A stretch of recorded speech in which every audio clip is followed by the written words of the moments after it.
What's up, everybody? Billy Milano here from the Stormtroopers of Death, S.O.D, lead singer of M.O.D, Method of Destruction, and the definitive S.O.D tribute band, United Forces. I am taking the time now to answer my second series of 5 questions for the fans. It's something I'm doing simply because I'm bored out of my fucking mind. Or I tell you fans to shut the fuck up and leave me alone. But in all honesty, I don't mind answering the questions. So I thought it would be fun to do another series of 5 and then talk a few things after that. Okay? Excellent. Here we go. Chris from Tennessee is asking the following question. Tell us something about the EP that's coming out. Well, Chris, here's what we're doing.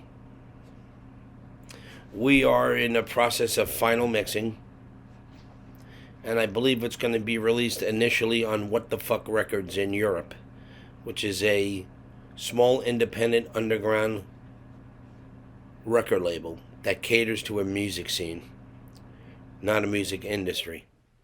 We're really happy with how it's turned out, and we're almost ready to release it as soon as we get the final mixes.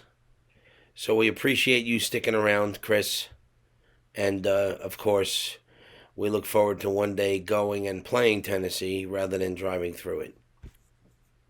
Question number 2 is from Stephen McGraw, I believe his name is pronounced. And he asks a question. Tell us about your experiences with John and Marsha Zazula and your relationship with them after their passed. Let me just say this. While I do have good memories and bad memories of them, I know that they were critical to the music scene exploding on the East Coast and for all of us. Without John and Marsha Zazula, you definitely wouldn't have the music scene, the metal scene, and the unity in the music scene that is thriving today. Unfortunately, today's people don't really understand the growing pains where you grew into this music scene.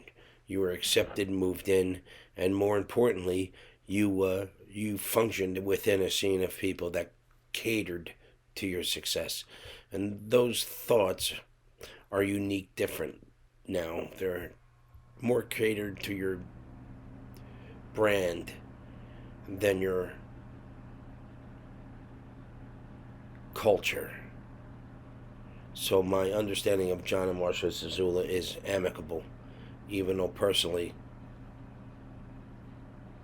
everyone knows the death. Here's a good one. This is from Train Freak Dylan, from the UK. And he asked a question that's regarding Spotify. Now, Spotify, he wants to know why he can't find my other records on Spotify. First of all, Spotify is tenuous on what they allow on and off of their server. I think recent years has limited people who are a little bit more risque with their musical direction, and Spotify probably wants to avoid any negative publicity.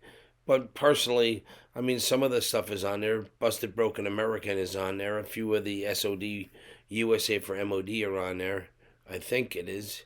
I know that Gross Misconduct might be on there. But everything else you can find, and we're going to be recutting and re-releasing everything on vinyl through What the Fuck Records eventually in Europe.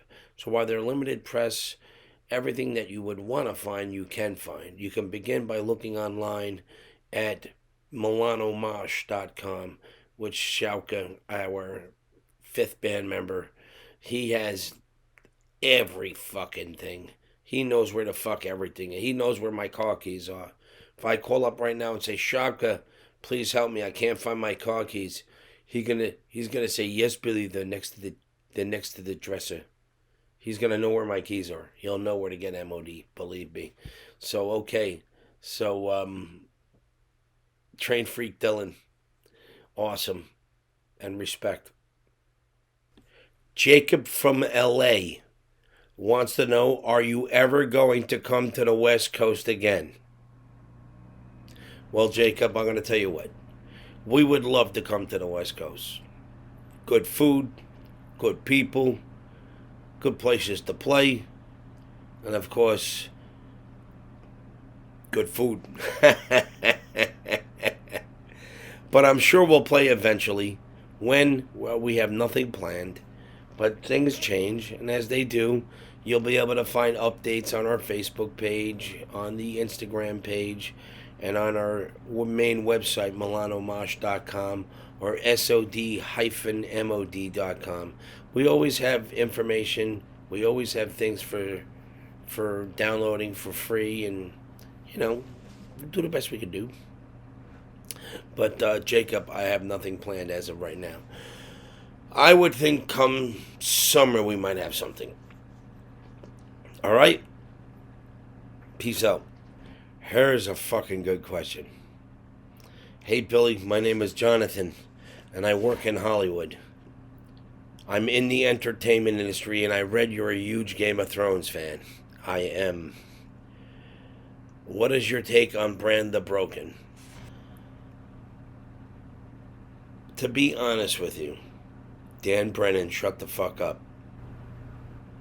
I think people were just surprised it ended. I don't have a personal problem. Dan, shut the fuck up. With Bran the Broken. I think they should have ended it at the Battle of Winterfell. With Cersei marching forward. But they didn't. That's okay. Everyone has a vision. And your vision is the vision we saw. And I think they did a great job. I thought the show was great. Even though I very rarely watch TV. Like the last TV show I watched was MASH. And then all of a sudden I was on the road. And life happened. The next thing I know, Game of Thrones is on. And I'm like, okay, let's see how this goes. But, yes, and this is a two-part question. Yes, I think it was acceptable. Was I happy with it completely? Was I relieved it was over? Can't tell you how many times I ran across the ground, squeezing cheeks when it started again. Here we go. Part 2. I heard you designed a TV show for Game of Thrones.